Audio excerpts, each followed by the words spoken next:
I want you to look at the reflection of the sun on the ocean surface.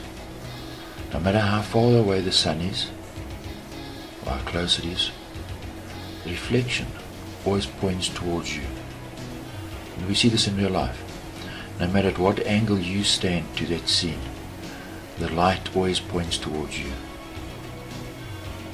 Why is this? Well, if I show you this image, you'd say, oh well, because the water is flat. So you have the reflection, what's above perfectly matched below. And if you move your position, you know, and you understand that that water is flat. That's why this image is the way it is. But now I swap the image to this. You see, you've been taught the earth is a ball,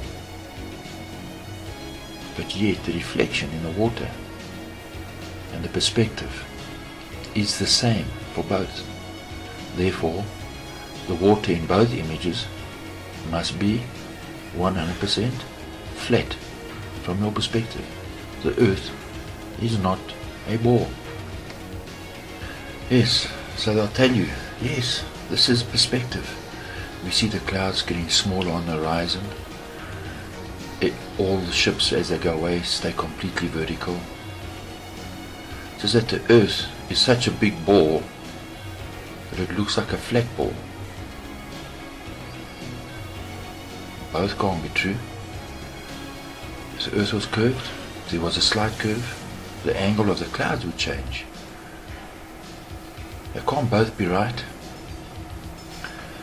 They'll tell you that perspective is true, but a ship goes below the horizon. If that's true, then you'd only ever see the bottom of the clouds on the horizon, and all the clouds would be at different angles, and the ship would change its angle. You can't have both. One has to be right, one has to be wrong. And this is the right one. This is the perspective we see, and this perspective tells us the earth is flat. Yes, so they'll tell you that from your perspective you're so small and the earth is so big that it looks flat. Well, consider this. This ant would see the light on the ground first before he saw the flashlight. And then the flashlight would disappear and you would still see the light on the ground, because you cannot see around the curve of the ball. So this ant wouldn't be able to see the sun or the flashlight for the full 12 hours. But yet on Earth, the opposite is true. Now this ant on the flat surface would see the flashlight first, then the light would approach him. And at sunset, the last thing you would see would be the flashlight. So, sunrise, he sees the flashlight. As the flashlight disappears, the sunlight disappears on the ground. And this is what we see in real life. And he would see the flashlight for the full 12 hours from his perspective. Right, so you're saying, well, what about NASA? I mean, here's a video clip of NASA doing some spacewalking. But look at it. Right? This is real, isn't it? Look again. Look at the reflection of the ball Earth in this astronaut's helmet. And look at this. Did you see? Look at it again. This is not real. This is not real perspective. So when I analyze this, look at this. This is fake. You see, the visor of the astronaut is round. So if the ball is below the astronaut or next to him, reflection cannot curve around both sides of the visor.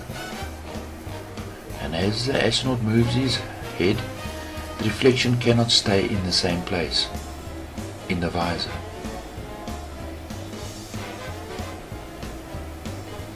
As it does in NASA's image. So NASA stuff is fake. And let's look at this again. Now look at this bit. You see? Look at this. Do you get that? How can it be that the Earth is behind the astronaut but reflecting in the front of the astronaut at the same time? Another part is, remember, the astronaut's moving the camera. The Earth cannot stay in its same position.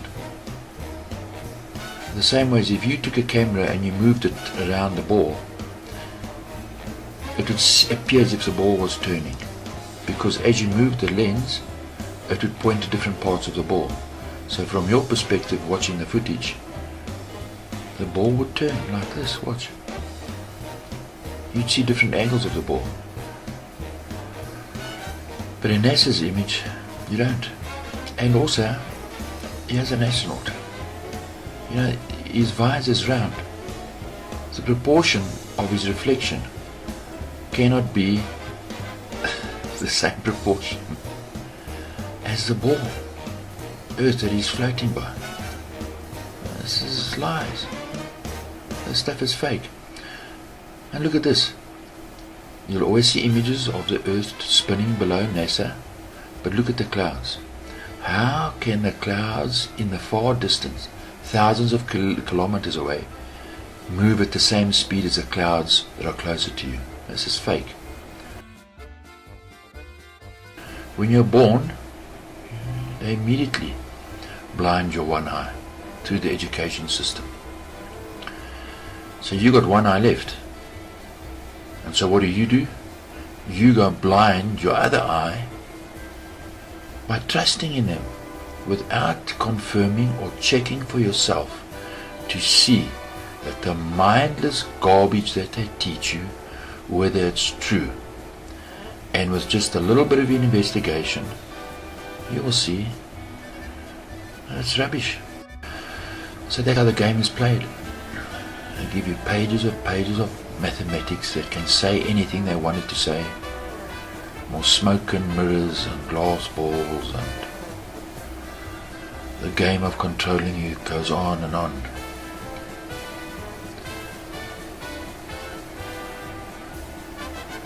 But when you take your eyes back, both of them, then you'll get your mind back. Yes, so NASA's just as fake as Father Christmas. And they got more chance of getting to the moon. As on a sled with reindeer. The whole thing is just it's just fantasy for adults.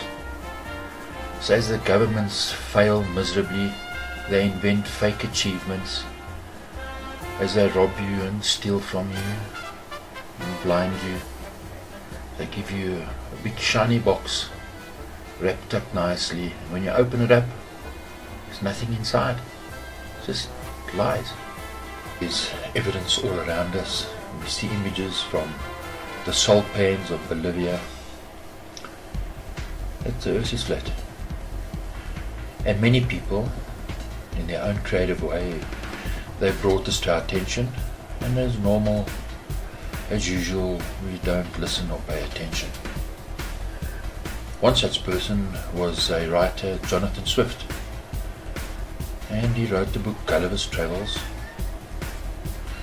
And did we think about what he was saying? There's a giant who lives in a small man's world, and on one of Lemuel Gulliver's Travels, he comes across this disc that's floating in the sky. It's a flat land, and it's a castle in the sky. And are we paying attention? This flat land is ruled by a queen, and this land is called Laputa. Now Puta in Spanish is whore, and in French, because it refers to this disc, this flat land that is ruled by this queen, who's also a whore, Babylon the Great. And that's the earth that we're living on.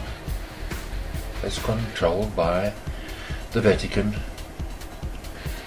and they have their scientists They've got one eye pointing up and one eye pointing down. They're so obsessed with science that they cannot even discern the world that they live on. And so they have a ball with a light in at the end of a stick, and they walk around and use this to keep their balance, to see where they're going. They're looking at the ball and the end of the stick. Do you understand what Jonathan Swift was trying to tell us?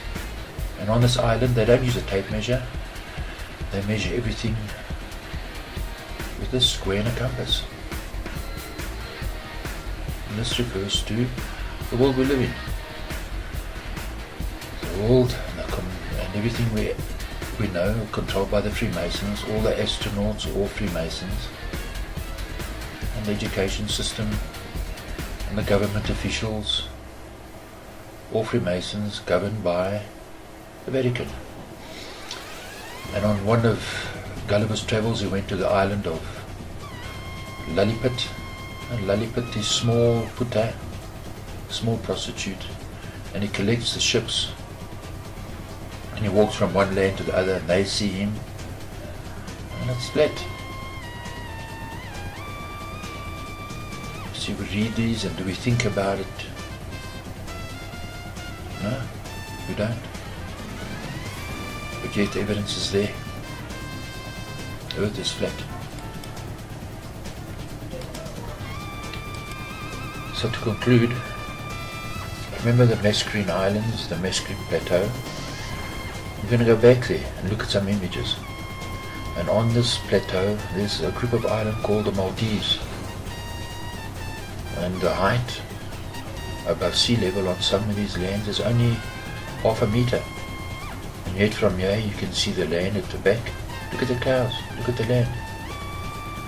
The airport on the island of Maldives. Flat. Capital of the island of the Maldives. The principles that we see in this image applies to the whole earth.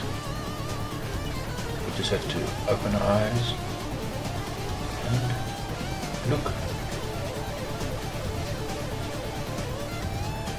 And all the small islands of the Maldives. Are we looking and using our senses and using our eyes? If we do, we'll see how flat it is. So cheers and thanks for watching.